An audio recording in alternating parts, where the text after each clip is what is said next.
À 4h du matin, le 16 août 2025, 57 camions d'armes sont immobilisés à la frontière sud du Burkina Faso. Cette saisie nocturne transforme en quelques minutes l'image d'un État assiégé en pouvoir capable de verrouiller un corridor, d'éviter la surprise et d'imposer la preuve plutôt que le bruit. Que révèle cet épisode, pour chacun de vous, sur la guerre invisible autour d'Ibrahim Traoré et sur ce que les bilans officiels ne montrent jamais? En une nuit, le pays évite un basculement stratégique dont les conséquences auraient dépassé largement cette frontière.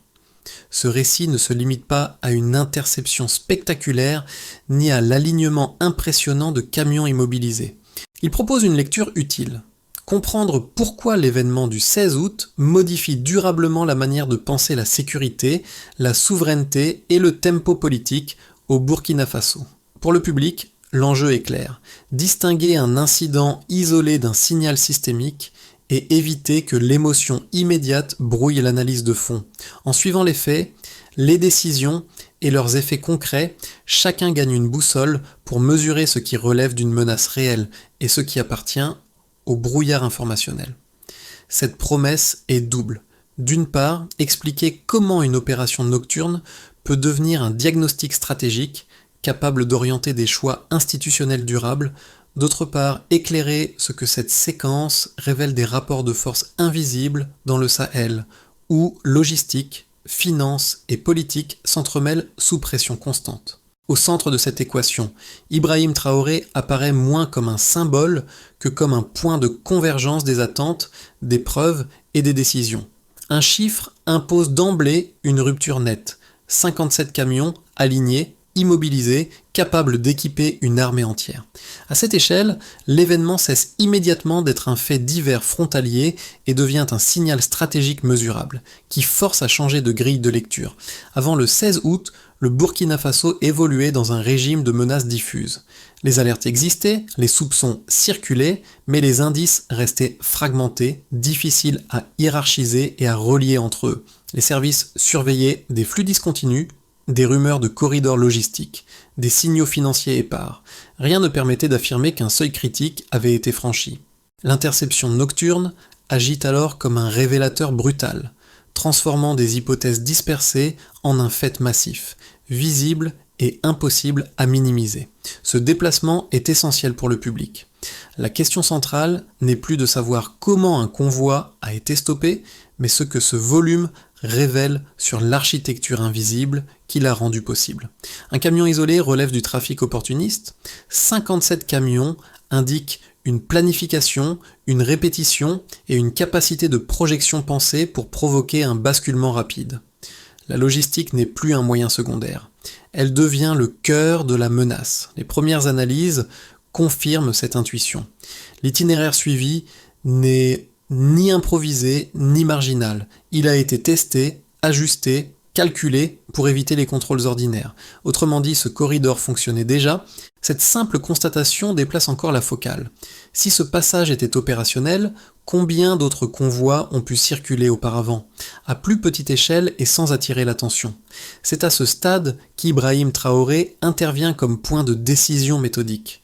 L'enjeu n'est pas d'exploiter symboliquement la saisie, mais de lire la logique qui relie les indices. Les armes proviennent de sources multiples, issues de zones de conflits différentes, assemblées pour réduire toute dépendance unique. Cette diversité suggère un système en couches conçu pour résister aux ruptures et aux arrestations ponctuelles. Pour le public, la mini-révélation est claire. La nuit du 16 août ne marque pas seulement une réussite sécuritaire, elle signale qu'un seuil stratégique a failli être franchi. Et cette prise de conscience prépare la question suivante. Comment un tel dispositif a-t-il pu approcher si près sans être détecté plus tôt?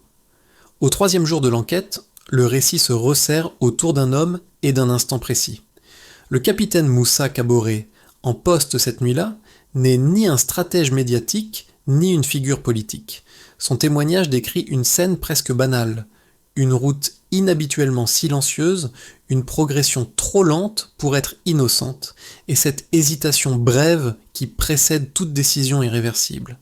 Il ordonne l'arrêt sans certitude absolue, mais avec une lecture fine des signaux faibles accumulés en quelques minutes. Ce geste individuel déclenche un effet en chaîne immédiat. À Ouagadougou, les centres de commandement s'activent. Les rapports de terrain sont recoupés et les corridors terrestres sont verrouillés avant que les chauffeurs ne saisissent l'ampleur du dispositif. La synchronisation entre vigilance locale et réaction centralisée transforme une interception risquée en contrôle total de la situation. En quelques heures, la marge d'erreur se réduit drastiquement et l'initiative change de camp. Les premiers effets dépassent rapidement le cadre militaire. Les images des camions alignés circulent dans le pays, suscitant un mélange de stupeur et de retenue. Pour une population habituée à des récits de pertes et de repli, cette scène agit comme un signal inverse. L'État peut encore imposer son tempo. Ibrahim Traoré s'appuie sur cette séquence pour fixer une ligne factuelle, sans triomphalisme, afin de stabiliser les perceptions et d'éviter l'emballement émotionnel. La leçon est immédiate et lisible. Une décision locale, prise au bon moment, peut empêcher un basculement national.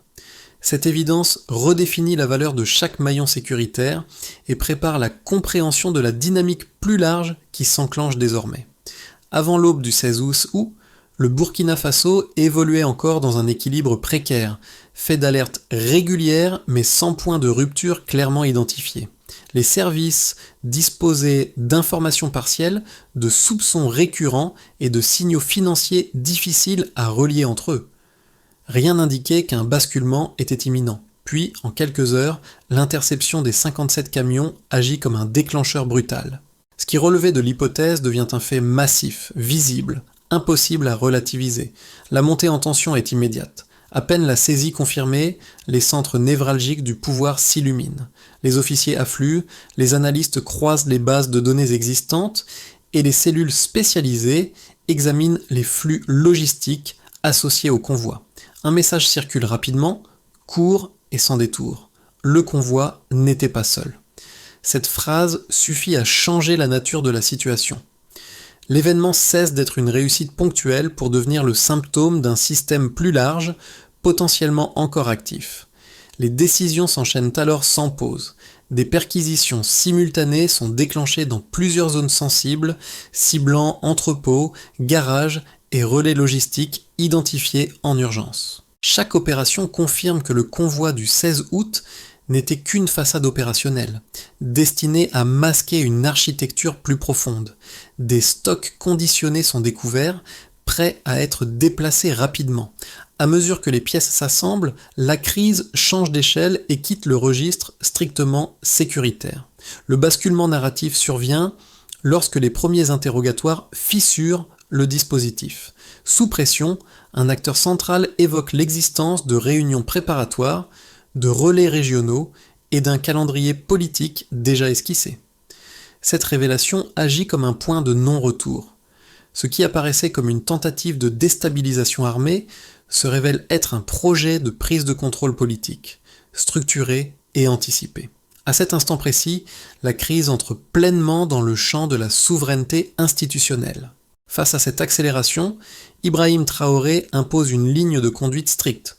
Aucun emballement verbal, aucune annonce spectaculaire. Seuls les faits vérifiables guident la communication et les décisions. Cette retenue n'est pas un détail de forme. Elle permet de conserver la maîtrise du tempo et d'éviter que l'événement ne soit récupéré ou amplifié de manière incontrôlée. La priorité est donnée à la consolidation des preuves et à la sécurisation des chaînes de décision. Les retombées sont multiples et rapides. Dans l'espace public, des rassemblements de soutien apparaissent, exprimant moins une ferveur que le besoin de stabilité.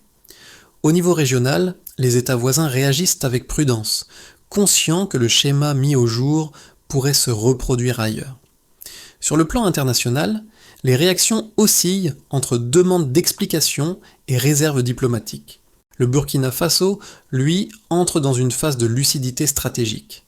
Cette séquence montre une chose essentielle. Une crise peut éclater en quelques heures, mais ses effets redessinent durablement les priorités d'un État. Le 16 août devient ainsi un avant et un après, non par le choc qu'il a provoqué, mais par la clarté qu'il a imposé sur les menaces réelles et les décisions à venir. Avant le 16 août, la menace était perçue comme diffuse et difficilement mesurable. Après l'interception, 3 chiffres suffisent à transformer cette perception en diagnostic structuré.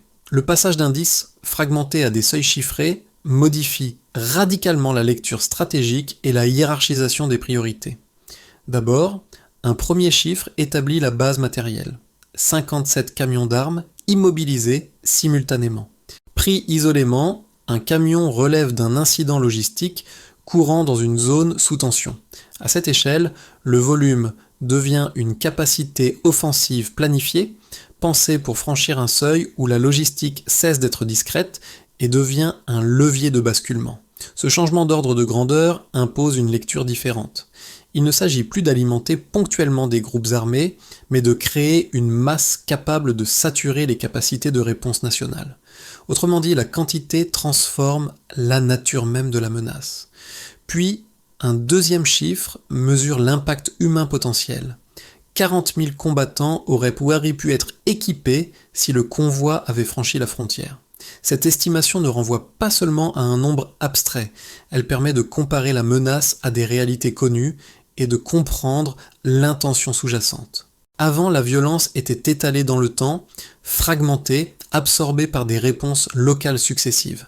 Après, la perspective devient celle d'un choc concentré, capable de provoquer une désorganisation simultanée sur plusieurs points du territoire. La vitesse, ici, prime sur la discrétion. Le projet ne vise pas l'occupation progressive, mais la rupture rapide de l'équilibre existant. Enfin, un troisième chiffre éclaire la profondeur financière. 1 milliard et 300 millions de dollars répartis sur 41 comptes dans 7 juridictions. Cette architecture financière marque une rupture avec les circuits de trafic classiques. La fragmentation volontaire des flux en micro-tranches vise à contourner les seuils d'alerte bancaire et à garantir la continuité des financements, même en cas de blocage partiel. Ce montage indique une expertise avancée en cloisonnement et une capacité à soutenir une opération prolongée sans dépendre d'un canal unique. La finance n'est plus un soutien secondaire, elle devient une infrastructure stratégique à part entière. Pris ensemble, ces 3 chiffres produisent un effet cumulatif. Ils permettent de passer d'un soupçon général à un modèle en couche où logistique, capacité humaine et profondeur financière se renforcent mutuellement. Les analystes peuvent alors reconstituer une architecture cohérente, identifier des points de rupture potentiels et prioriser les réponses. La menace cesse d'être abstraite. Elle devient lisible, comparable et donc traitable. C'est à ce stade que la posture institutionnelle évolue. Ibrahim Traoré s'appuie sur cette quantification pour déplacer l'action publique d'une logique réactive vers une logique de détection proactive. Les bases de données policières, douanières et militaires sont croisées afin d'identifier plutôt les signaux faibles avant qu'ils n'atteignent un seuil critique. L'objectif n'est pas d'accumuler des chiffres, mais de les transformer en outils d'anticipation. Ces preuves quantitatives ne décrivent pas uniquement ce qui a été évité. Elles se montrent comment un pays peut être fragilisé sans qu'un seul tir ne soit effectué, par la seule combinaison du volume, du financement et du timing. Cette lecture chiffrée impose une exigence nouvelle, combler les failles internes qui ont permis à une telle architecture d'approcher si près. Et elle ouvre une interrogation centrale pour la suite. Si les données rendent la menace aussi lisible, comment intégrer cette lucidité sans céder à la peur ni à l'aveuglement? 2 interprétations concurrentes émergent dès que les preuves commencent à circuler, chacune appuyée sur des arguments solides. La première thèse affirme que l'interception du 16 août révèle une ingérence extérieure structurée. Les partisans de cette lecture mettent en avant la cohérence logistique du convoi, la fragmentation financière sophistiquée et la diversité des provenances d'armes. Pris ensemble, ces éléments suggèrent une opération pensée pour frapper vite, puis se dissoudre avant toute attribution claire. Selon eux, une telle architecture dépasse les capacités d'un trafic opportuniste et suppose des soutiens multiples, coordonnés à l'échelle régionale. La seconde thèse adopte un regard plus sceptique et se concentre sur les vulnérabilités internes. Elle souligne qu'un volume aussi massif n'aurait pu approcher la frontière sans complicité locale routine de contrôle défaillante ou failles administratives persistantes. Les défenseurs de cette lecture rappellent que la porosité des frontières est ancienne et que l'absence initiale de confirmations indépendantes a pu amplifier l'effet de sidération. Dans cette perspective, le risque principal n'est pas l'ingérence extérieure, mais la tentation de projeter sur l'extérieur des dysfonctionnements structurels non résolus. La robustesse du diagnostic apparaît avec l'arrivée de vérifications externes. Des inspecteurs d'organismes régionaux procèdent à des contrôles matériels précis. Cohérence des scellés, traçabilité des numéros de série, correspondance des marquages et calibrage logistique des chargements. Ces vérifications confirment la réalité de l'architecture transnationale tout en mettant en lumière des zones de fragilité interne. Les deux thèses ne s'annulent donc pas. Elles se complètent et se renforcent mutuellement. Cette synthèse change la nature du débat public. Reconnaître l'existence d'un réseau organisé n'exonère pas l'État de ses marges de progression. Admettre des failles internes n'invalide pas la réalité d'une pression extérieure structurée. La lucidité consiste à tenir ces deux vérités ensemble sans instrumentaliser l'une pour masquer l'autre. C'est précisément la ligne retenue par Ibrahim Traoré, qui choisit d'exposer les preuves de l'ingérence tout en acceptant la nécessité de réformes internes mesurables. En poussant l'objection au maximum, une leçon se dégage. La solidité d'un diagnostic ne tient pas à l'élimination des contradictions, mais à leur intégration méthodique. En assumant la complexité, le Burkina Faso se dote d'une base plus crédible pour agir. Cette base prépare la transition vers la révélation centrale, qui, en un instant, va requalifier toute la menace. Après plusieurs jours d'enquête maîtrisée, une information factuelle requalifie instantanément la nature de la crise. Les auteurs du dispositif ne se limitaient pas à acheminer des armes. Ils avaient préparé une substitution politique complète, prête à être activée après le chaos attendu. Cette révélation marque une rupture nette. L'affaire quitte définitivement le registre du trafic et entre dans celui de la prise de pouvoir anticipée. Les éléments saisis confirment ce basculement. Des ordinateurs contiennent des listes de portefeuilles ministériels attribués, des projets de décrets rédigés et un calendrier précis des premières annonces publiques. La violence n'apparaît plus comme une fin, mais comme un levier destiné à ouvrir une fenêtre politique courte. Cette préparation administrative révèle une ambition méthodique, remplacer l'État avant même qu'il ne comprenne qu'il est attaqué. Pour l'opinion publique, l'effet est immédiat. Ce qui ressemblait à une victoire sécuritaire devient la preuve d'un danger existentiel évité de justesse. La perception change d'échelle. Il ne s'agit plus d'empêcher des armes de circuler, mais de préserver la légitimité institutionnelle face à une réécriture clandestine du pouvoir.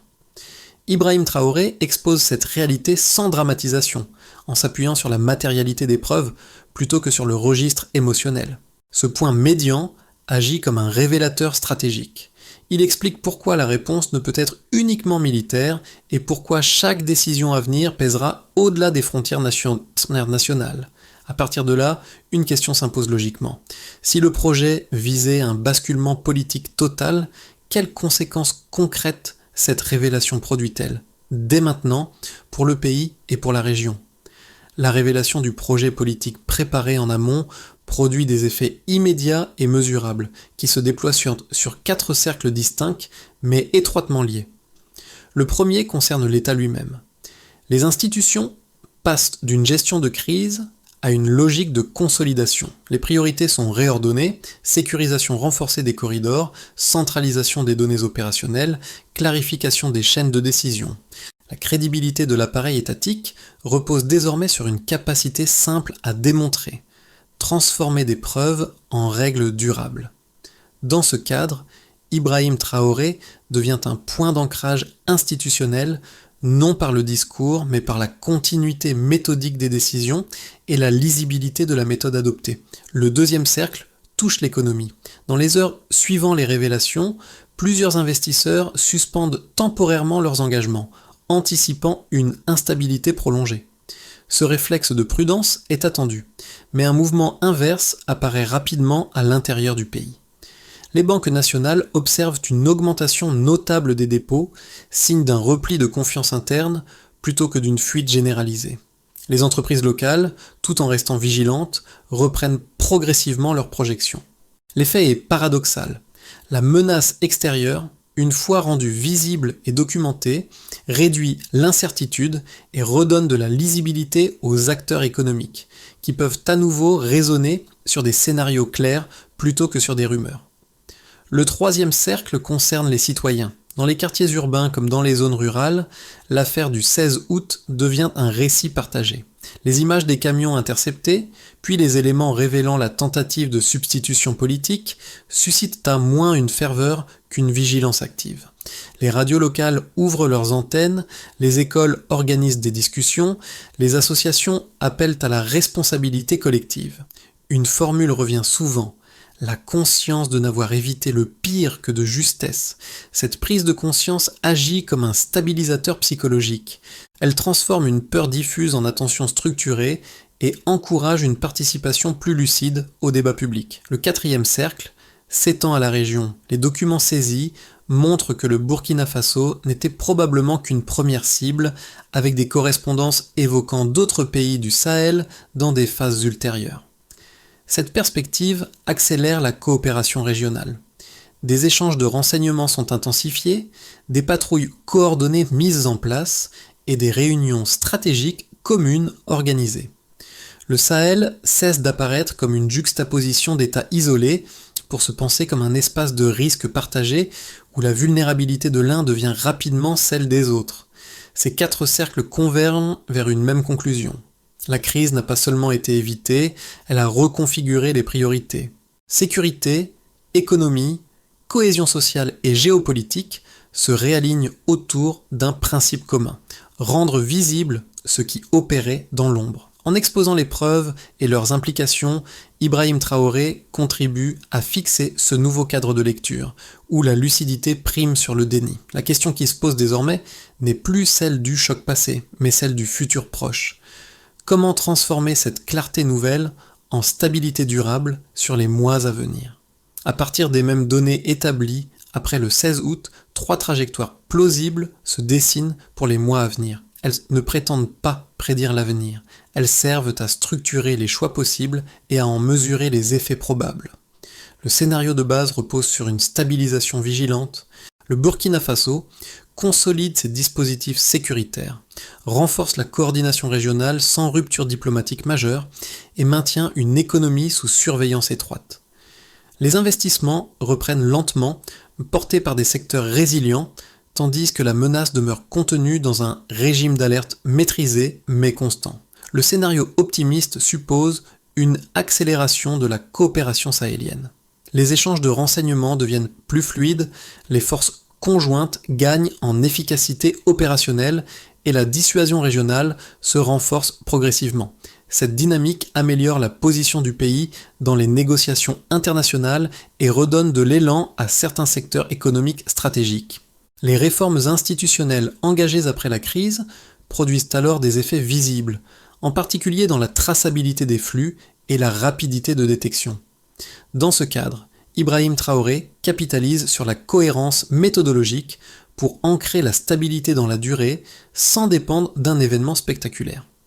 Le scénario dégradé envisage une pression extérieure accrue, combinée à des campagnes de désinformation et à des tensions économiques prolongées. Des restrictions freinent les investissements, la polarisation interne s'accentue et l'État doit gérer simultanément des défis sécuritaires et sociaux. Le risque principal n'est pas l'effondrement brutal, mais l'érosion progressive de la confiance et des marges de manœuvre institutionnelles. La gestion du temps devient alors déterminante, chaque retard décisionnel amplifie les effets cumulés.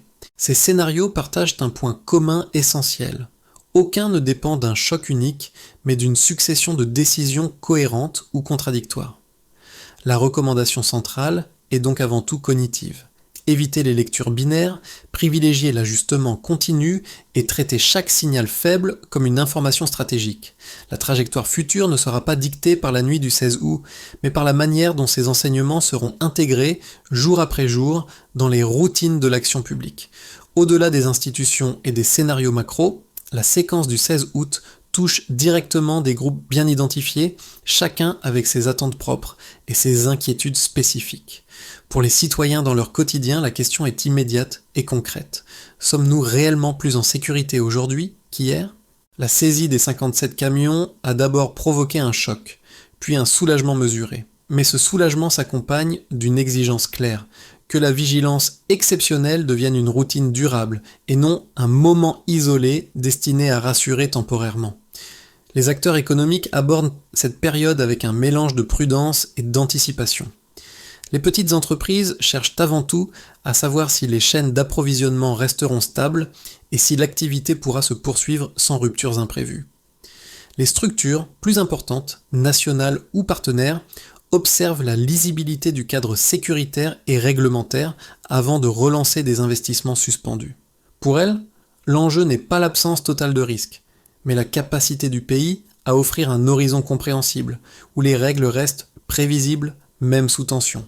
Un troisième groupe se distingue nettement, la jeunesse et le monde éducatif. Dans les écoles et les universités, la crise a éveillé une curiosité civique nouvelle.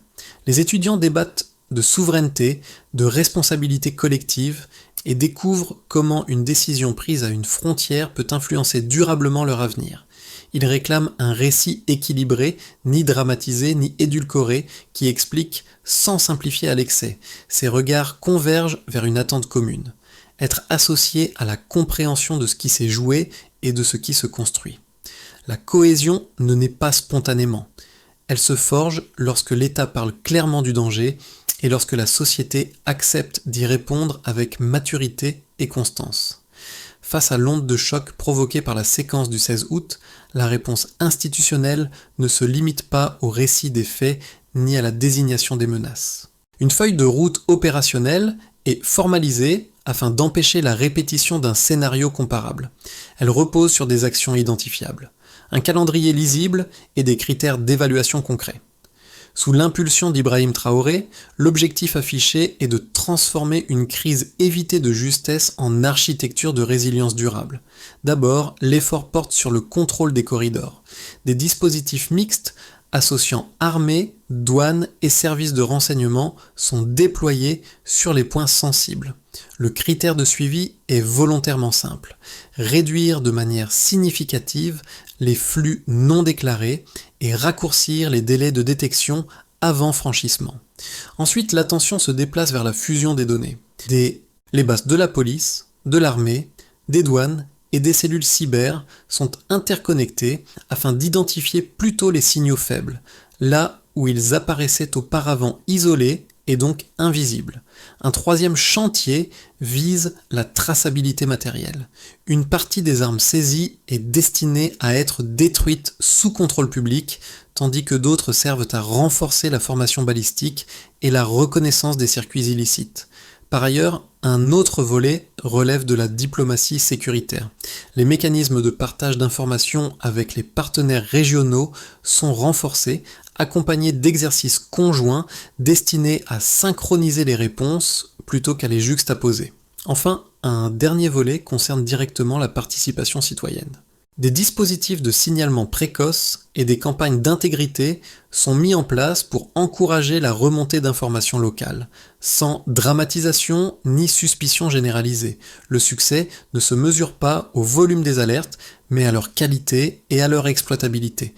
Cette feuille de route ne promet pas l'élimination du risque. Elle vise à réduire l'espace de manœuvre de l'invisible et à faire de la vigilance une pratique collective, structurée, inscrite dans la durée.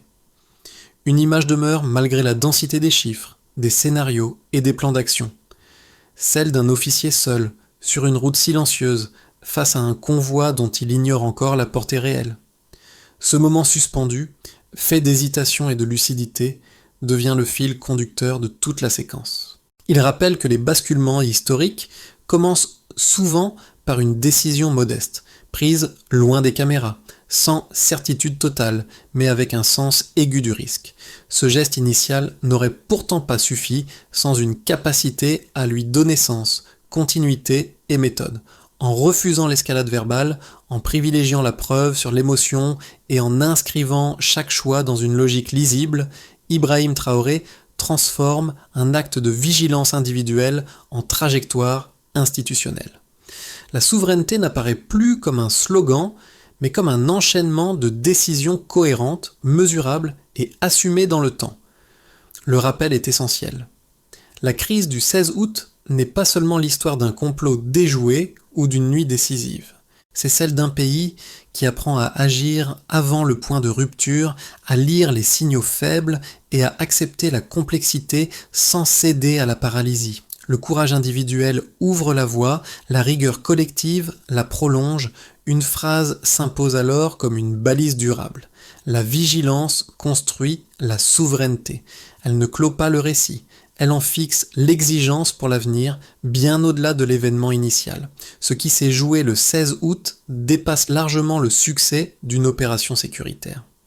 L'épisode pose une question de fond sur la manière dont une société se protège sans se refermer et sur la façon dont un État peut renforcer sa souveraineté tout en maintenant un dialogue intérieur exigeant. Le Burkina Faso a montré qu'une menace rendue visible peut être contenue à condition que les preuves soient partagées, expliquées et traduites en règles durables. Cette méthode, plus que l'événement lui-même, constitue l'héritage immédiat de la crise. Dans cette dynamique, le rôle des citoyens n'est pas secondaire. La vigilance collective, l'attention portée aux signaux faibles et la capacité à débattre sans caricature deviennent des ressources stratégiques. Les acteurs économiques, les éducateurs, les médias locaux participent tous à cet équilibre fragile entre sécurité et confiance. La cohésion ne naît pas de l'unanimité, mais d'une compréhension partagée des risques et des choix possibles. Ibrahim Traoré incarne aujourd'hui un point de référence dans ce processus, non comme une réponse définitive, mais comme un moment de clarification. La suite dépendra de la constance des décisions et de leur appropriation par la société. La question reste donc ouverte, et elle vous concerne directement. Comment une nation peut-elle renforcer sa souveraineté sans perdre sa capacité à se parler, à douter et à ajuster collectivement sa trajectoire ?